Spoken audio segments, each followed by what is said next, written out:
ذلك من أنباء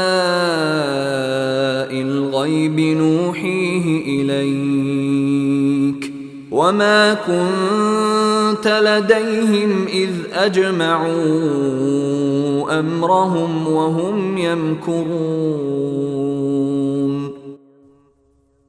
اے پیغمبر، یہ تمام واقعہ غیب کی خبروں کا ایک حصہ ہے جو ہم تمہیں وحی کے ذریعے بتا رہے ہیں، اور تم اس وقت ان یوسف کے بھائیوں کے پاس موجود نہیں تھے جب انہوں نے سازش کر کے اپنا فیصلہ پختہ کر لیا تھا کہ یوسف کو کنویں میں ڈالیں گے۔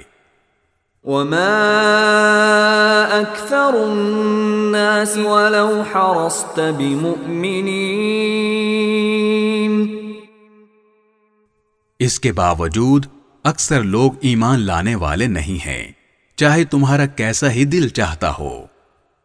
وما تسألهم عليه من أجر إن هو إلا ذكر للعالمين۔ حالانکہ تم ان سے اس تبلیغ پر کوئی اجرت نہیں مانگتے، یہ تو دنیا جہان کے سب لوگوں کے لیے بس ایک نصیحت کا پیغام ہے۔